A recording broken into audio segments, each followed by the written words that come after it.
안녕하세요. 사설탐정 권주현입니다. 60여 년 전 돌아가신 제 오래비 셜록 홈즈에 관해서 이야기하고자 합니다. 듣다가 그냥 주무세요. 하지만 좋아요, 구독 누르시고요. A S M R A Study in Scarlet by Sir Arthur Conan Doyle. Part 1, Chapter 1-A, Mr. Sherlock Holmes. In the year 1878, I took my degree of Doctor of Medicine of the University of London and proceeded to Netley to go through the course prescribed for surgeons in the army. Having completed my studies there, I was duly attached to the 5th Northumberland Fusiliers as assistant surgeon.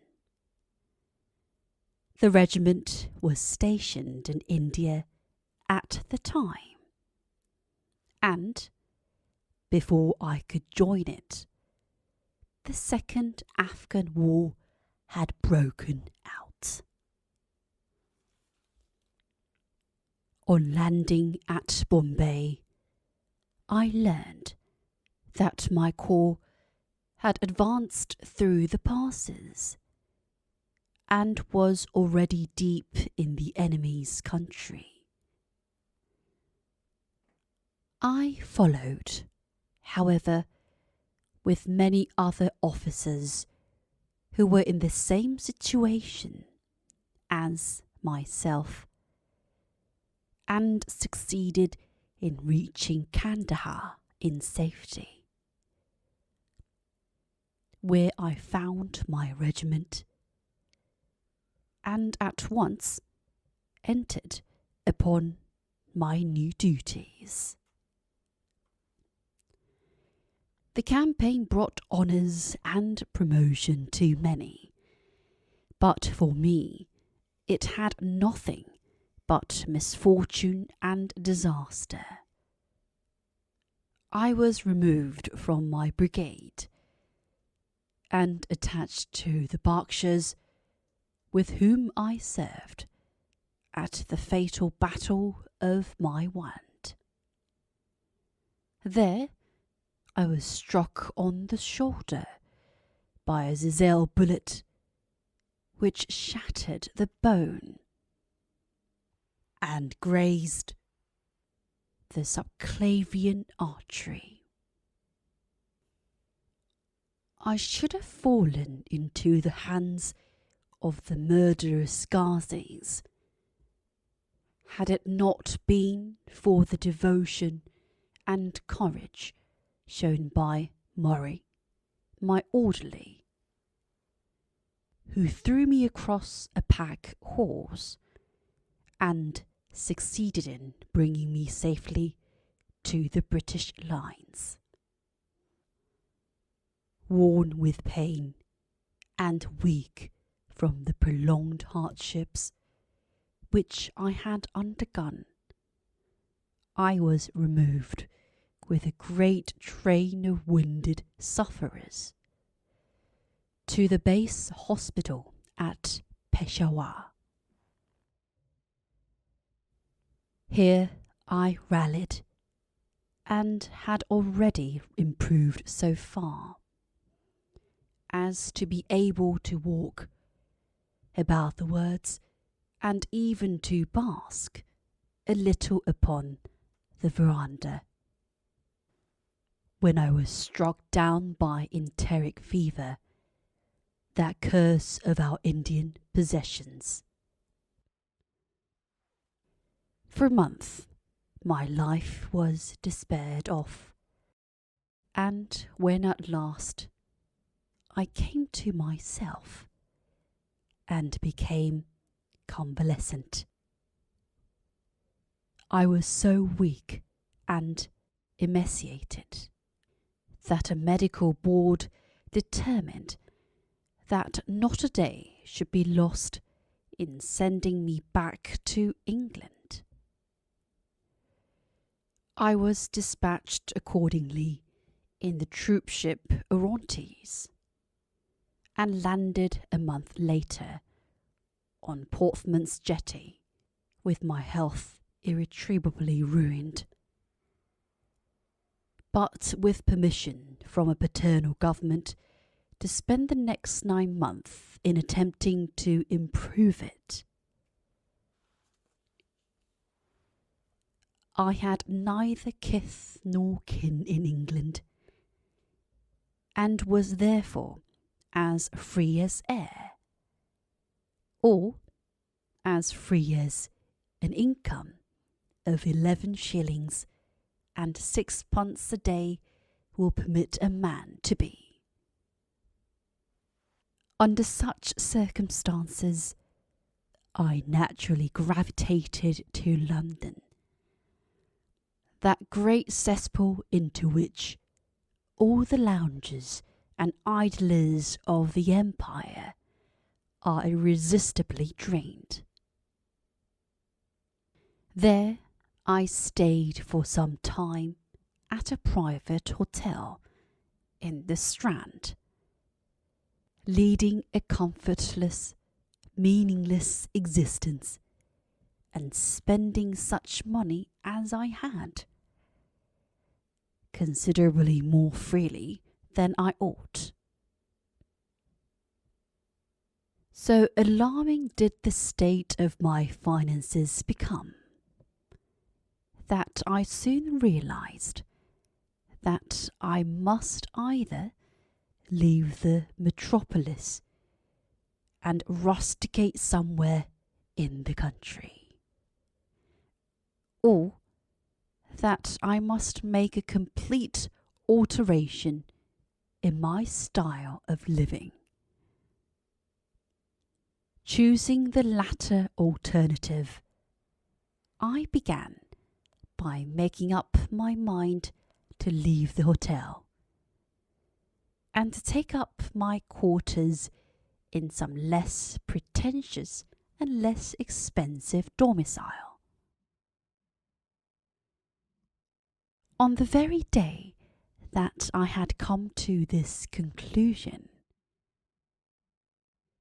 I was standing at the Criterion bar when someone tapped me on the shoulder, and turning round, I recognized young Stanford, who had been a dresser under me at Bart's.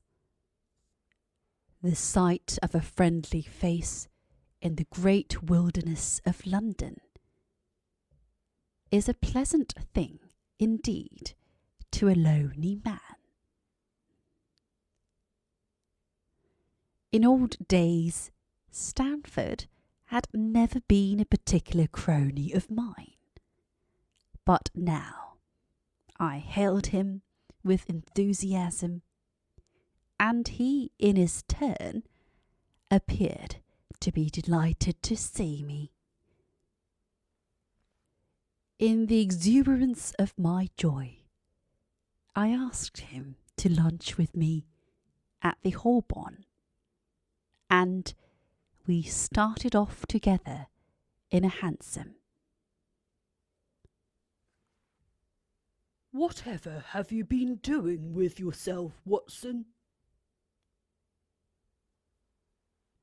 he asked in undisguised wonder as we rattled through the crowded London streets. "You are as thin as a lath and as brown as a nut." I gave him a short sketch of my adventures, and had hardly concluded it by the time that we reached our destination. Poor devil, he said commiseratingly, after he had listened to my misfortunes. What are you up to now?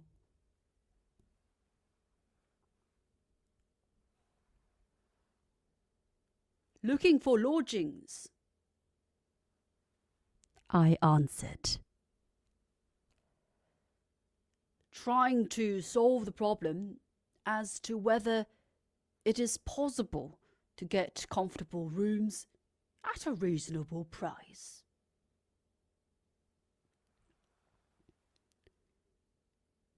That's a strange thing, remarked my companion. You are the second man today that has used that expression to me. And who was the first? I asked. A fellow who was working at the chemical laboratory up at the hospital. He was bemoaning himself this morning because he could not get someone to go halves with him in some nice rooms, which he had found, and which were too much for his purse. By Jove! I cried.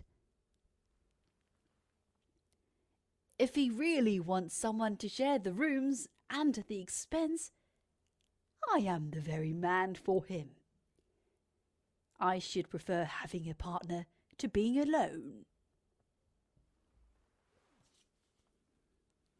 Young Stanford looked rather strangely at me over his wine glass. You don't know Sherlock Holmes yet,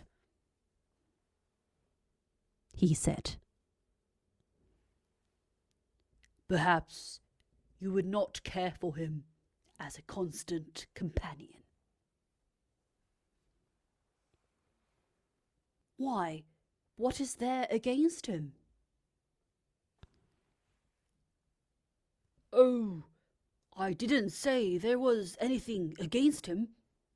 He's a little queer in his ideas, an enthusiast in some branches of science. As far as I know, he's a decent fellow enough. A medical student, I suppose? Said I. No, I have no idea what he intends to go in for.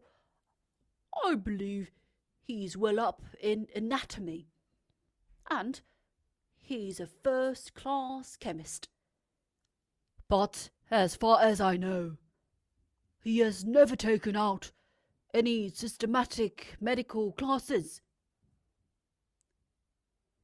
His studies are very desultory and eccentric,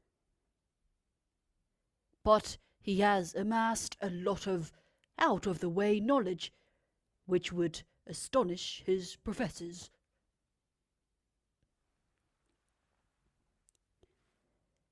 Did you never ask him what he was going in for? I asked.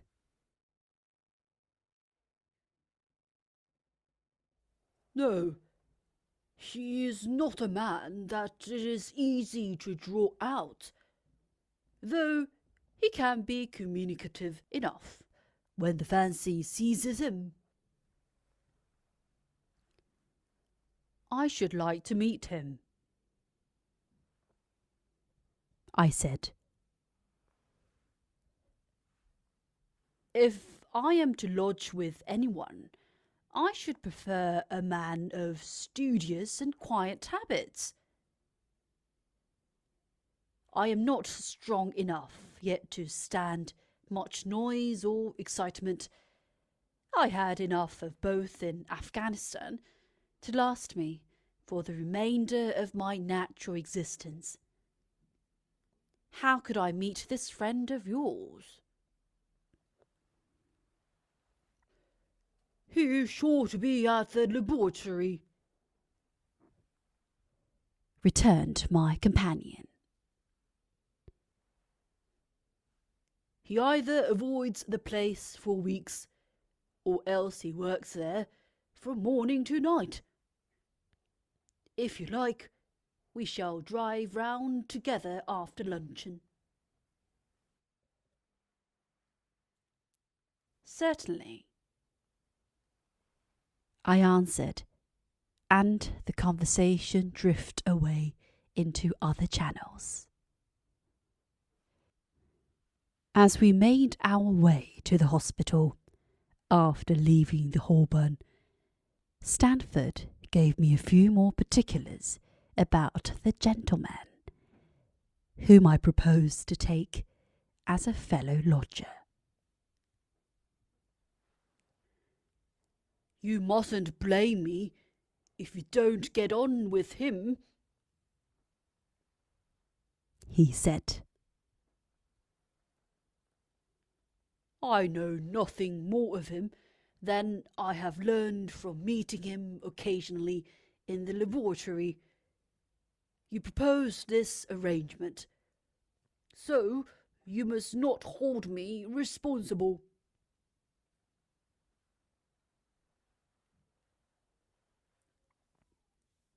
If we don't get on, it will be easy to part company, I answered.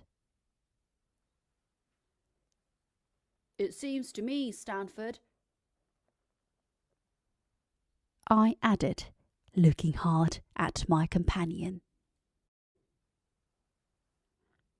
that you have some reason for washing your hands off the matter. Is this fellow's temper so formidable, or what is it? Don't be merely mouthed about it. It is not easy to express the inexpressible, he answered with a laugh. Holmes is a little too scientific for my tastes. It approaches to cold-bloodedness.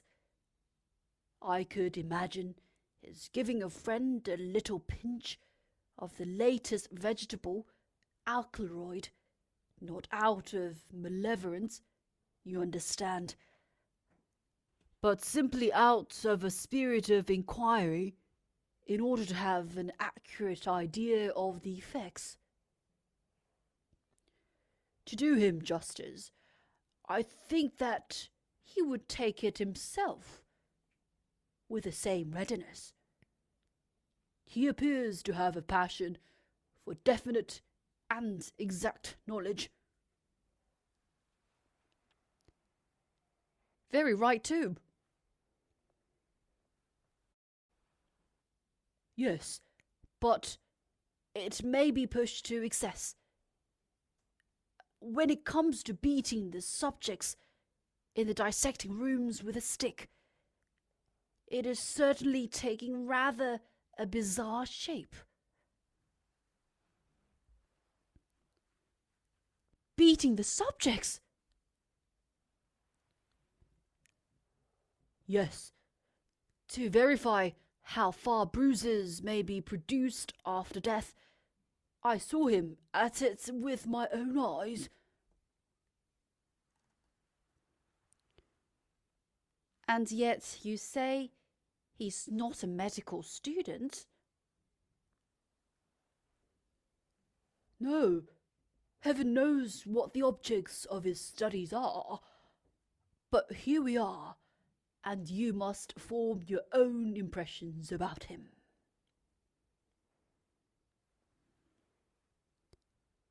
As he spoke, we turned down a narrow lane and passed through a small side door, which opened into a wing of the great hospital. To be continued. Have a good